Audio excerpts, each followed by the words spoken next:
Сәлеметсіңдер ме балалар? Бүгінгі сабағымыздың тақырыбы 100 көлемінде ауызша қосу және азайту.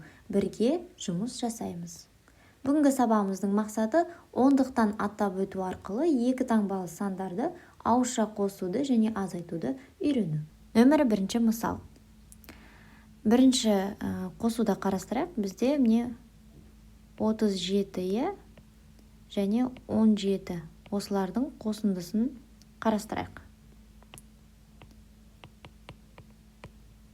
Бірінші біз не істей аламыз балалар? Бірінші мына бір ондықты мына жаққа қоса аламыз. Сонда бізде қанша шығады? 47 шығады, е? Сосын мына қалған бірлікті мына 47-ге қосамыз. Сонда қанша шығады? 54. Кәне соны жазып алайық. Бірінші біз 10-ды қостық, яғни бір ондықты, содан кейін қалған 7 бірлікті қостық, е? 37 мен 10-ның қосындысы 47, 47-ге 7-ні қосамыз, тең болады 54. Яғни екінші тәсіл, екіншісінде біз мына 3 ондыққа мына бір ондықты қоса аламыз. Сонда қанша шығады? 40. Содан кейін мына қалған 2 бірлікті қосамыз. Яғни 7 қосу 7. Тең болады 14. Сосын мына 40-қа 14-ті қоса аламыз. Бұл екінші тәсіл. Біз не істедік? 30-ға ең бірінші 10-ды қостық. Содан кейін бірліктерді қосып алдық. 30 мен 10-ның қосындысы 40-қа тең. 7 мен 7-ның қосындысы 14-ке тең. Сонда жауабы 54. Яғни біз не істедік? Ондықты ондыққа, бірлікті бірлікке қостық. Үшінші тәсіл. Үшіншісінде біз не істей аламыз? Мына 37-ге бірінші бірлікті қоса аламыз. 7 бірлікті қосамыз. Содан кейін көрек не шығатын? Яғни 37-ге ең бірінші бірлікті қостық. Содан кейін барып бір ондықты, яғни 10-ды қостық. 37-ге 7-ні қоссақ 44, 44-ге 10-ды қосамыз, тең болады 54. 54 пен 17-ның айырмасы. Ең бірінші тәсілді қарастырайық. Мынаның барлығы 54-е. Осыдан біз ең бірінші мына бір ондықты азайта аламыз. Сонда қанша қалады? 44-е. 44-тен мына қалған 7 бірлікті. Яғни біз бірінші не істейміз? Ондықты азайтамыз, содан кейін барып қалған бірлікті. Яғни 44 болады. 44-тен 7-ні азайтамыз. 7-ні не істейміз? Енді ары қарай 44-ті толық ондыққа дейін азайтып аламыз. Ол үшін 7-ні 4 және 3 қосындысы түрінде келтіреміз. 44-тен 4-ті азайтамыз. 40. 40-тан 3-ті азайтамыз. 37. Екінші тәсілді қарастырайық. Екіншісінде біз мына 54-тен ең бірінші ондық емес, мына бірлікті азайтып тастаймыз. 47 қалады, е? Содан 47-ден бір ондықты алып тастаймын. Сонда 37 қалады. Яғни біз бірінші не істедік? Бірінші бірлікті алып тастадық. Одан кейін 10-ды алып тастадық. Енді 54-тен 7-ні азайту үшін біз 54-ті толық ондыққа дейін толтырып аламыз. Ол үшін 7-ні 4 пен 3 түрінде келтіреміз. 54-тен 4-ті аламыз 50, 50-ден 3-ті азайтамыз 47, 47-тен 10-ды азайтсақ 37 болады. Нөмірі екінші мысал есепте. 56 мен 26-ның қосындысын қарастырайық. Біз не істейміз? Бірлікті бірлікке, ондықты ондыққа қосамыз.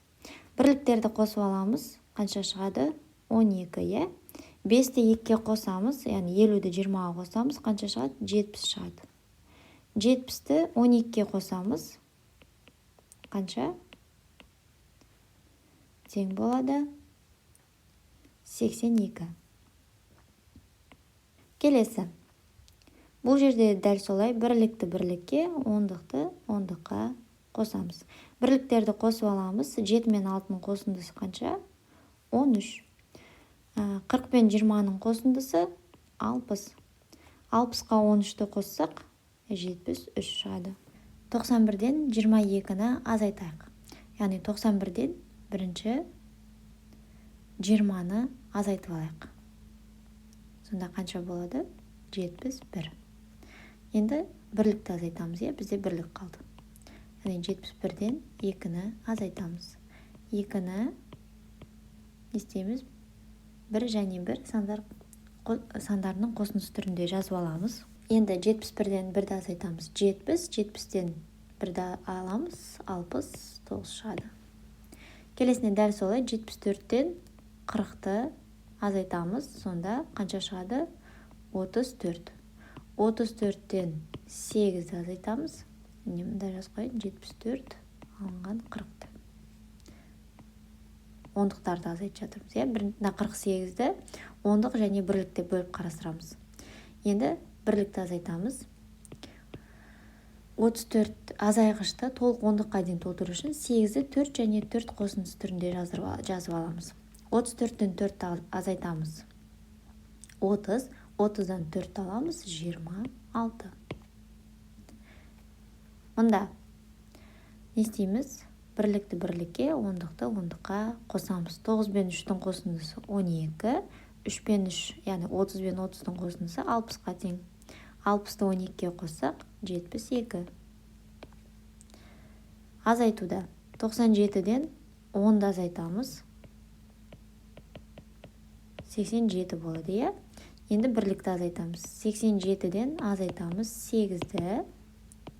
7 және 1 түрінде келтіріп жазып аламыз. 87-ден 7-ні азайтамыз. 80, 80-ден 1-ді азайтамыз. Қанша? 79. Нөмір 3-ші мысал. Есепті шығар, досыңның тексеруін сұра.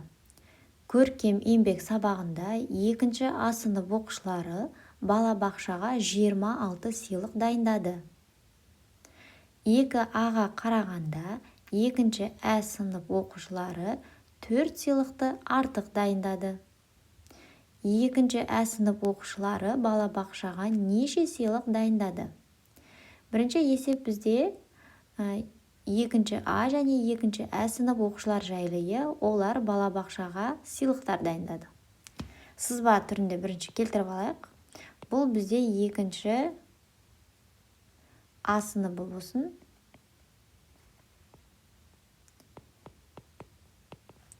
Екінші сызба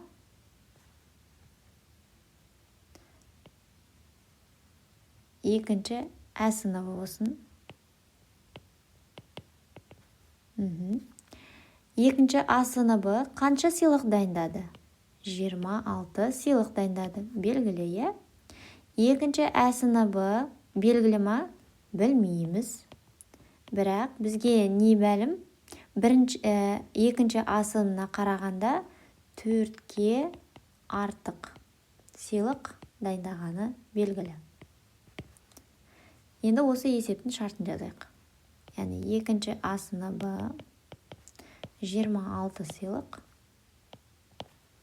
Екінші Ә сыныбы белгісіз, бірақ А сыныбына қарағанда 4-ке артық. Есептің шарты бойынша бізге нені табу керек? Екінші Ә сыныбы қанша сыйлық дайындағанын табуымыз керек. Енді оны табу үшін не істейміз? Артық дейді. Олай болса қосамыз. Яғни 26-ға 4-ті қосамыз. Тең болады 30. Жауабы екінші Ә сыныбы 30 сыйлық дайындады.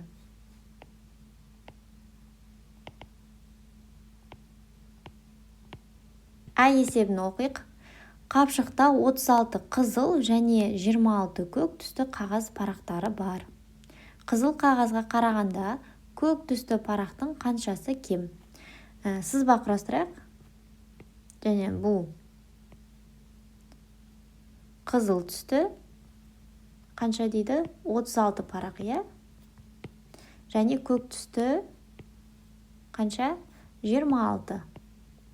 Бұл көк, бұл қызыл. Енді есептің шарты бойынша қандай сұрақ құрапты? Не сұрайды? Қызыл қағазға қарағанда көк түсті парақтың қаншасы кем дейді.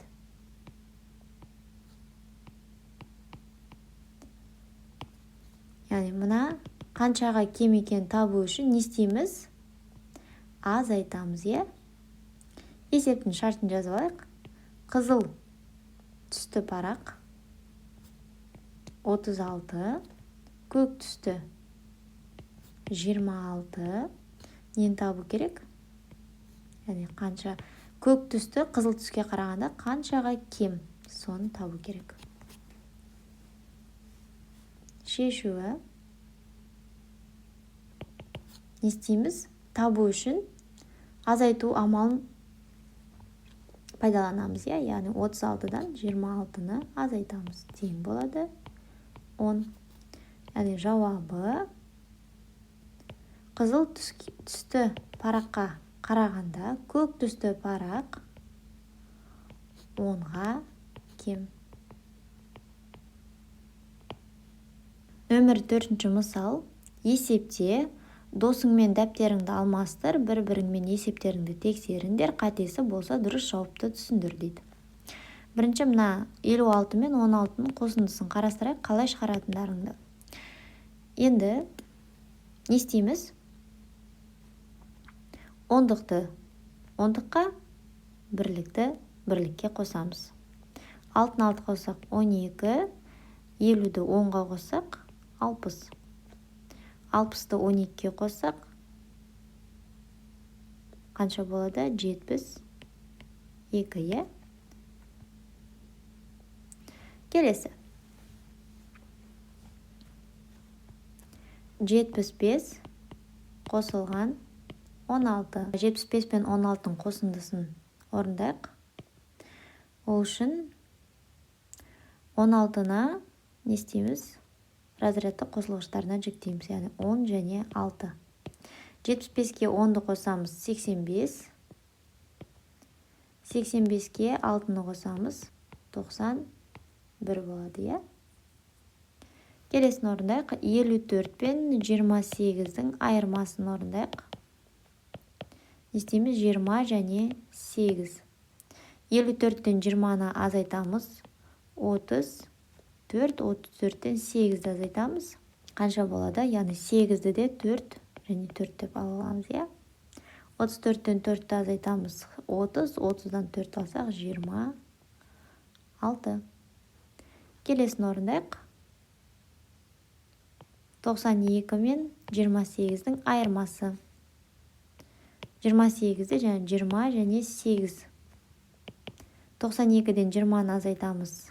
72, 72-ден 8-ді азайтамыз. 2 мен 6 түрінде. 70, 70-тен 6-ны азайтсақ 64.